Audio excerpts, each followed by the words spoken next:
जैसे आँखों की डिबिया में निंदिया और निंदिया में मीठा सा सपना और सपना। Hello guys, welcome back to my channel Pranati official. কেমন আছো তোমরা সবাই? আশা করছি ভালো আছো, আর আমিও কিন্তু ভালো আছি। তো গাইজ, তোমাদের জন্য কিন্তু আমার আরও একটা নতুন ব্লগ ভিডিও নিয়ে চলে এসেছি। তো তোমাদের সবাইকে আমার নতুন একটা ব্লগে অনেক ওয়েলকাম আর অনেক ভালোবাসা। তো এখন কিন্তু আমি বাইরে বসে বসে একজনের আসার অপেক্ষা করছিলাম, আর আমি যখন থেকে বাইরে বসে রয়েছি তখন বাজে প্রায় ওই 3টে। তো তখন থেকে আমি বাইরে বসেছিলাম, তো বললাম যে যা, ঘরে অনেকগুলো লিচু রয়েছে, লিচু নিয়ে লিচু খেতে খেতে অপেক্ষা করি। তো কার জন্য অপেক্ষা করছি সেটা কিন্তু তোমরা এই ভিডিওটা যদি পুরো দেখো তাহলেই বুঝতে পারবে। আর হ্যাঁ, কার কার লিচু খেতে ভালো লাগে আমাকে কিন্তু কমেন্টে জানিও। আমার তো লিচু খেতে খুব ভালো লাগে। এখানে না আমি রাস্তার দিকে তাকিয়ে বসে রয়েছি যে কতক্ষণে আসবে আর কতক্ষণে আমি কোলে নেব। তো বোনকে আমি বারবার বলছিলাম যে কটা বাজে টাইম সেটা দেখ।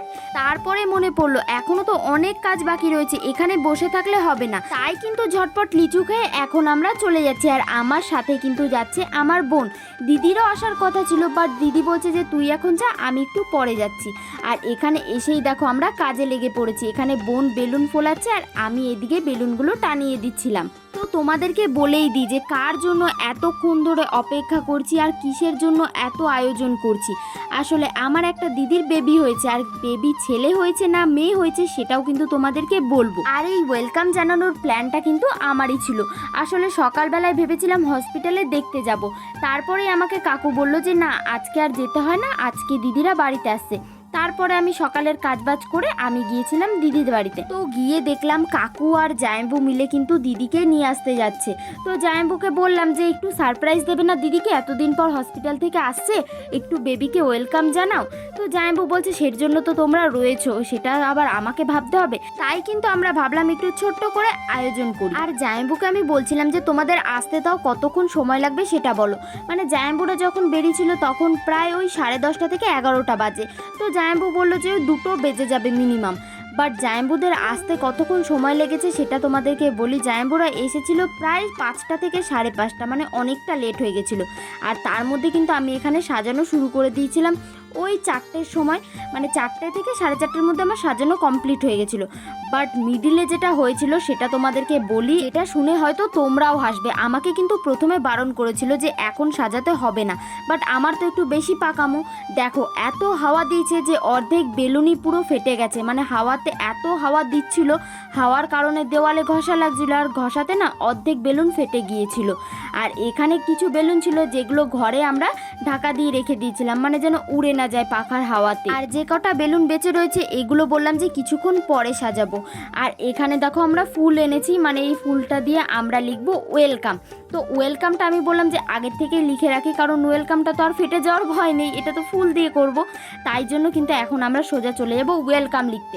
আর এখানে দেখো আমি লেখা শুরুও করে দিয়েছি, মানে ঘরের ভেতরই এটা আমি ওয়েলকামটা লিখছি, বাইরে লিখছি না। ভেবেছিলাম প্রথমে আমি বাইরে বড় করে ওয়েলকাম লিখবো, তারপরে বললাম যে হাওয়ার কারণে যদি ফুলগুলো আবার উড়ে যায়, তাই কিন্তু ঘরের ভেতরটাতেই আমি লিখছিলাম। আর এখানে কিন্তু আমার এখন লেখা প্রায় হয়েই গেছে। আর তারপরে দেখলাম যে অনেকগুলো ফুল বেঁচে রয়েছে, তাই ভাবলাম যে আরেকটু অন্য কিছুও লেখা যাক। মানে ওয়েলকাম লিখেছি, এরপরে কিন্তু আরও সুন্দরভাবে একটা জিনিস লিখবো ভাবলাম। তারপরে দেখো আমার কমপ্লিট হয়ে গেছে। আর এটা দেখতে কীরকম লাগছে সেটা কিন্তু তোমরা কমেন্টে জানিও।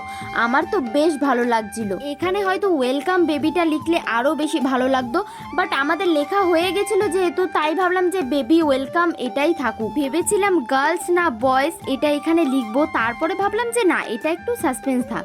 তো এখন কিন্তু আমি জানতে পারলাম যে দিদিরা কিন্তু রাস্তাতে নেমে গিয়েছে, তাই কিন্তু আমরা আবার লাফাতে লাফাতে চলে যাচ্ছি। আর এখান থেকে দেখছি যে চলে এসেছে জায়েবু, কাকু, আর ওই যে দূরে একটু একটু দিদিকে দেখা যাচ্ছে। তারপরে কিন্তু আমরা গেলাম দিদিকে একটু এগিয়ে নিয়ে আসার জন্য। আসলে এই ছোট রাস্তাতে না গাড়ি ঢুকবে না, তাই একটু হেঁটে আসতে হয়েছে। আর এই দেখো আমাদের ছোট্ট পুচকু সোনা। আর আমি কিন্তু এই প্রথম সামনে থেকে দেখছি, মানে হসপিটালে যাওয়ার কথা ছিল, বাট কিছু কারণের জন্য যেতে পারিনি। এই ভিডিও করতে যাবো সেই কিন্তু কারেন্টটা ফট করে চলে গেল।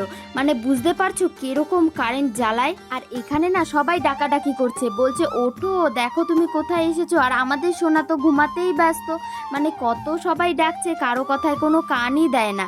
আর এখানে তো তোমাদেরকে বললামই যে বাড়িতে আসার পর একটু কিছু নিয়ম থাকে, তো সেগুলো এখানে হচ্ছিল। এখানে কিন্তু 3টে কলাপাতা পাতা নিয়ে নিয়েছে। আর এখন দেখো দিদি আমাদের ছোট্ট সোনাকে নিয়ে বসে পড়েছে, মানে এখন হবে হচ্ছে নখ খোটানো। কিভাবে কি নিয়ম হয় সেটা কিন্তু তোমরা দেখো, আর আমিও কিন্তু দেখি। এখানে দেখো কলা পাতার ওপরে পা রেখে তারপরে নাকি নখটাকে খোটাতে হয়।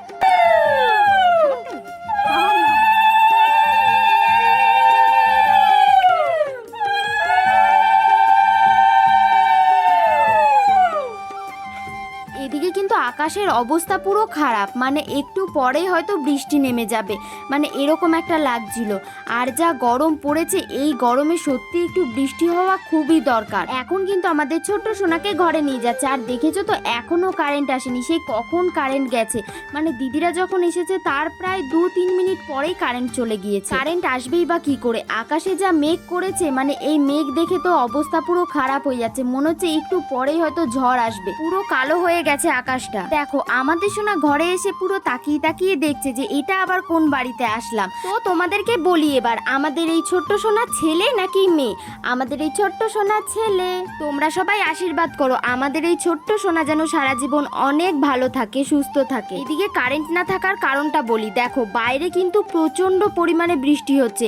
মেঘটা কিন্তু দেখে মনে হচ্ছিল যে একটুর মধ্যেই হয়তো বৃষ্টি আসবে, আর দেখো বৃষ্টি কিন্তু চলেই এসেছে। যাক, বৃষ্টিটা এসেও কিন্তু ভালো হলো, কারণ যা গরম পড়েছে, কদিন ধরে না পারছি ঘুমাতে, না পারছি থাকতে। আর বোনকে এখানে আমি বলছিলাম যে থাক, অনেক ভিডিও করেছিস, এরপরে বিদ্যুৎ দিচ্ছে, আমার ফোনটা না বাইরে আবার ফেলে দিস। এখানে দেখো রিশু পাখিকে বকছে যা জোরে জোরে, আর রিশু পাখি তো হাসতেই ব্যস্ত, মানে ওকে মারলেও হাসে, মানে বকলেও হাসে। আর এখানে যেহেতু কান্না করছিল না, তাই দেখো বাইরে নিয়ে গিয়ে বকছে, আর বাইরেও কিন্তু কান্না করছে না, ওখানে গিয়েও হাসছে। আর এখন কিন্তু আমরা বাড়ি চলে যাচ্ছি, আর বাইরে না ওই 2-4 ফোঁটা করে বৃষ্টি পড়ছিল। তো চলো আজকের ভিডিওটা এখানেই শেষ করছি। ভিডিওটা যদি ভালো লাগে তো অবশ্যই like, comment, share and subscribe করে দিও।